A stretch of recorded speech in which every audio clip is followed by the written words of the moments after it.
بسوں میں جگہ نہیں دیتے اپنے بازوں میں، وہ اجمیر شریف سر پہ پھول رکھ کر کیوں لے جاتے ہیں؟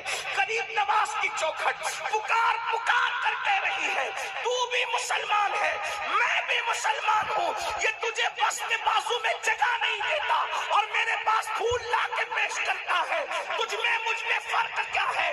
میں سچا مومن ہوں کہ سرکار غریب نواز رحمت اللہ تعالی علیہ جب آپ کو غسل دیا گیا وصال کے بعد اور آپ کا کرتا اتارا گیا تو وہ کرتا کئی کلوں کا ہو چکا تھا، اس کی وجہ یہ تھی کہ اللہ اکبر مدینہ منورہ سے جو کرتا پہن کر چلے تھے اسی کرتے پر پوری زندگی گزار دی، جب وہ پھٹا کرتا تھا تو پیون لگا لیتے تھے، پھٹا کرتا تھا پیون لگا لیتے تھے، پھٹا کرتا تھا پیون لگا لیتے تھے، مسلسل پیون پر پیون کی وجہ سے کرتا تو ختم ہو گیا تھا، پیون ہی پیون تھے، پیون اتنی کثرت کے ساتھ لگائے گئے کہ وہ کرتا کئی کلو کا ہو گیا۔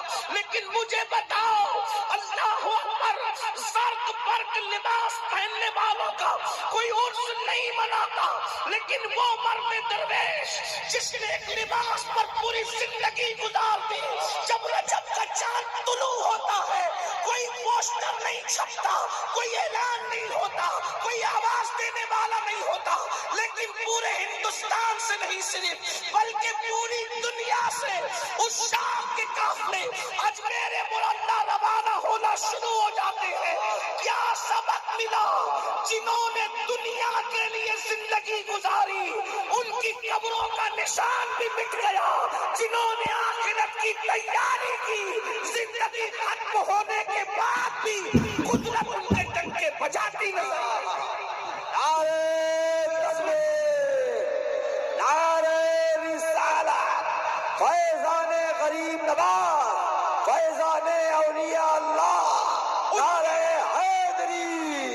ان کی عظمتوں کے ٹنکے بج رہے ہیں۔ مجھے بتاؤ اس ولی کے نام پہ عرس کی بجائے اگر کسی کے باپ کے سال ثواب کی محفل ہوتی تو کیا اتنی تعداد میں لوگ جمع ہوتے؟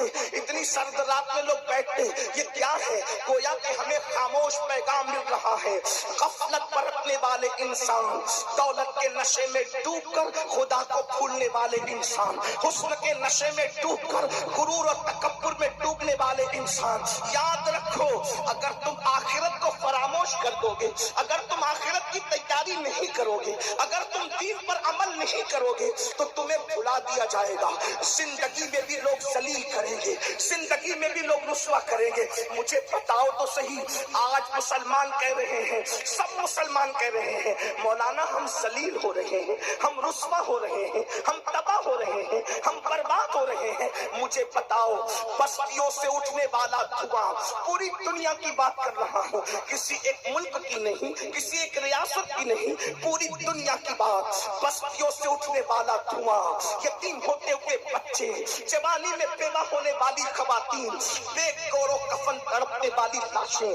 آج مسلمان کہتا ہے ہم در در کے بھکاری ہیں، ہم ذلیل کیے جا رہے ہیں، ہم رسوا کیے جا رہے ہیں۔ میں پوچھنا چاہتا ہوں کہ آج سے 50 سال پہلے بھی یہی حالات تھے؟ نہیں نہیں، ہرگز نہیں۔ جب تک مسلمان دین پر عمل کرتا تھا، آخرت کی تیاری کرتا تھا، تب تک مسلمان ذلیل نہ تھا، رسوا نہ تھا، بلکہ ہم نے تو اللہ اکبر 50 سال پہلے کے حالات تو نہیں دیکھے، لیکن 15 سال پہلے تک دیکھا کہ اگر کوئی مسلمان نماز پڑھ رہا ہے تو غیر مسلم کھڑے ہو کے ٹرین کے پاس کہتا ہے ان کے آگے سے مت جانا، یہ نماز پڑھ رہے ہیں۔ آپ سے پوچھنا چاہتا ہوں ذلت کیوں ہے؟ جب آخرت کو فراموش کرو گے، جب دین کو پیٹ کے پیچھے ڈالو گے، اللہ اکبر، ذلت مقدر بن جائے گی، تباہی مقدر بن جائے گی۔ اللہ اکبر، آج ذہن یہ بن رہا ہے دین پر عمل کرو گے تو ذلیل ہو جاؤ گے، یہ باطل قوتوں کی سازش ہے۔ دین پہ عمل کرنے والا کبھی ذلیل ہوا تھا نہ ہے نہ ہو سکتا ہے۔ ایک مثال کے ذریعے بتاؤں، ارے جو آج تم کو